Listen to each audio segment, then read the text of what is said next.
proses pertukaran ide, pikiran, pendapat, pengetahuan, dan data. Memiliki percakapan atau komunikasi yang bagus antara anggota.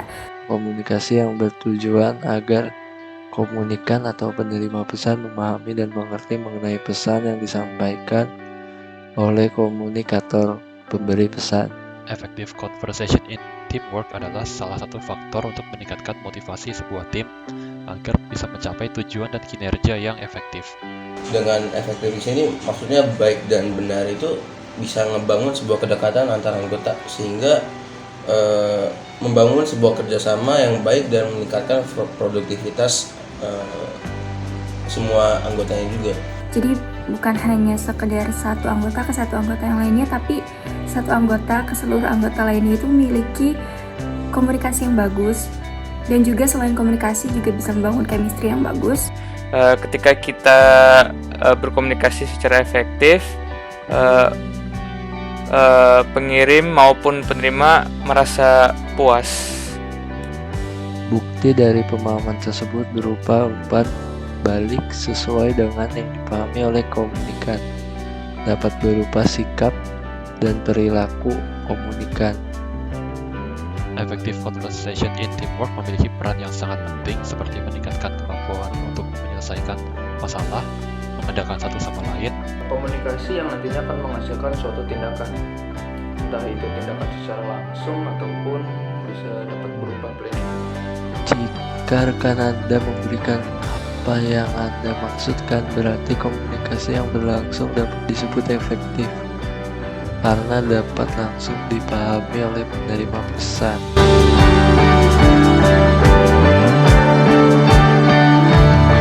Tentunya harus sering komunikasi ya, entah itu formal ataupun enggak formal. Terus juga bisa ditambahin sedikit humor agar enggak terlalu kaku. Terus harus berusaha juga jadi pendengar yang baik.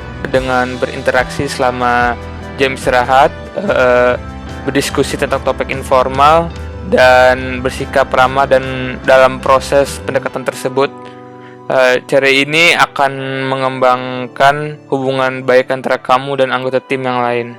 Saling terbuka satu sama lain, dari satu anggota ke anggota lainnya, terbuka tentang pemikiran, terbuka tentang pendapat, terbuka tentang bagaimana diri kita saat bekerja di dalam sebuah tim. Karena itu sangat membantu anggota lain untuk mengenali diri kita, dan oleh karena itu kita bisa mendapatkan percakapan yang baik antar tim.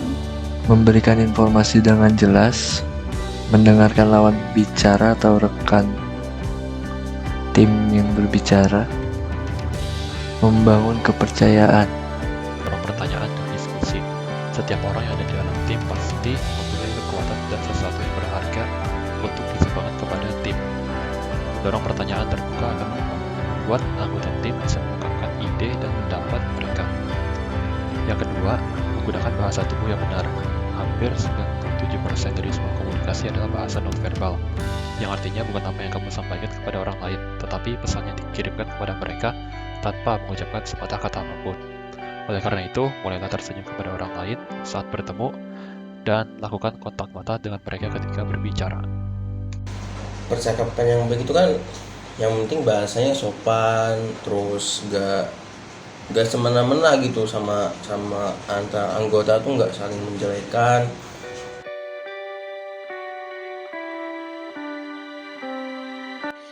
Stres dan emosi yang tidak terkendali.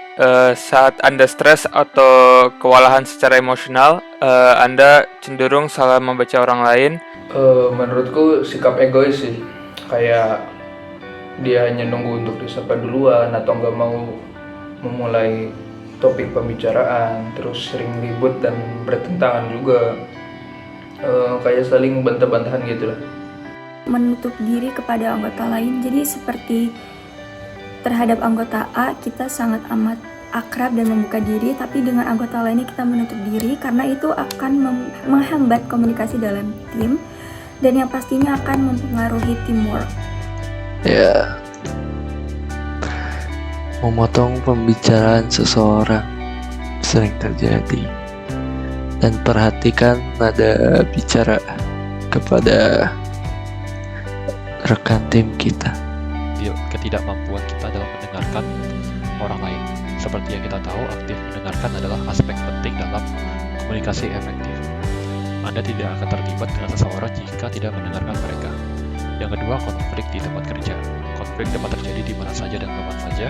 Hal itu menjadi penghalang bagi komunikasi yang efektif. Jika konflik tidak dapat diselesaikan, konflik itu akan tumbuh dan kemudian orang-orang mulai memihak yang akan menghambat komunikasi yang efektif.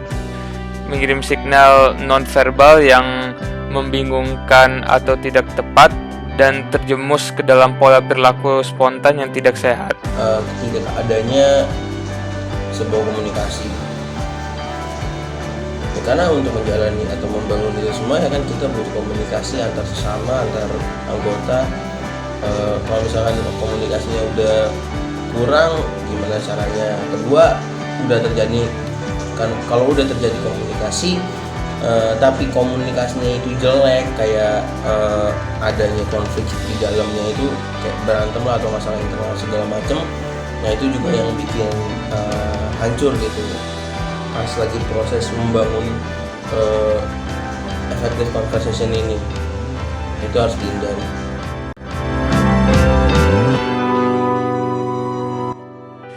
Jika ada komunikasi yang buruk di tim, itu mengakibatkan gesekan, frustasi, kebingungan, dan lingkungan yang sangat tegang, di mana orang tidak termotivasi untuk produktif dan tidak terinspirasi untuk berkolaborasi.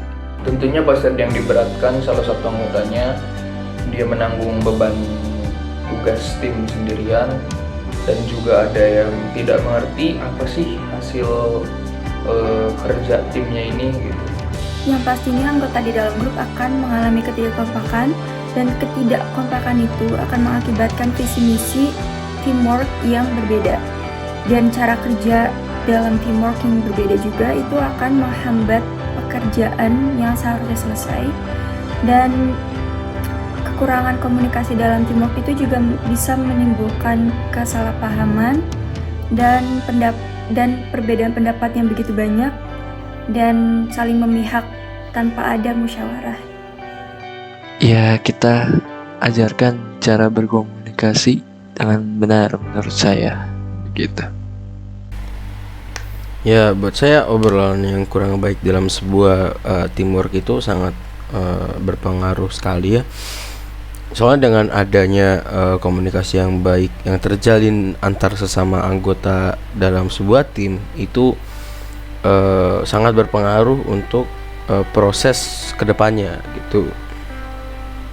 Jadi kalau misalkan nanti ada sedikit aja obrolan yang kurang baik ini nanti akan menciptakan sebuah konflik yang kecil namun lama-lama akan membesar karena tidak adanya komunikasi yang baik gitu. Dan kurang terbukanya, kurang sharingnya antara anggota juga akan berpengaruh kepada kinerja dari sebuah tim itu sendiri, karena bagaimana tim itu bagus, bagaimana tim itu berkembang itu berpengaruh sekali terhadap apa yang anggota tersebut lakukan terhadap tim itu. Jika tidak ada percakapan yang bagus atau aktif di suatu tim, maka pekerjaan yang diberikan tidak akan selesai, dan pekerjaannya mengalami hambatan yang besar. Ibaratkan seperti mobil di jalan raya. Jika tidak ada lampu merah, maka situasi di jalan raya tersebut akan macet dan tidak beraturan.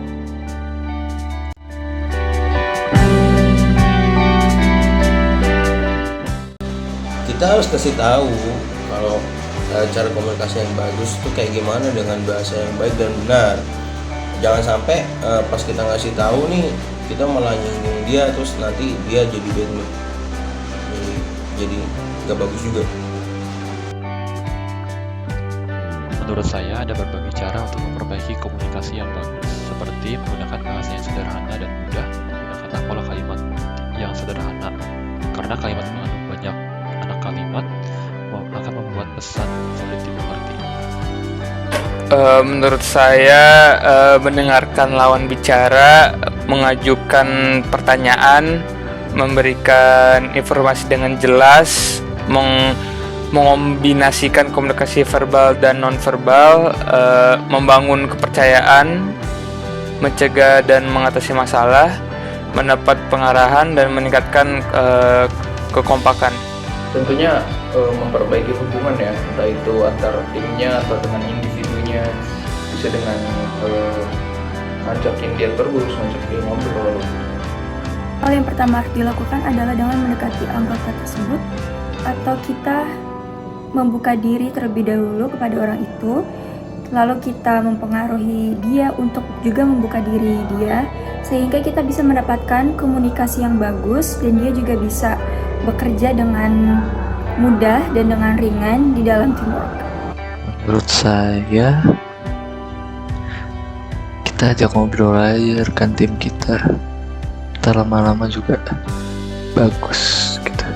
Sering-sering diajak ngobrol.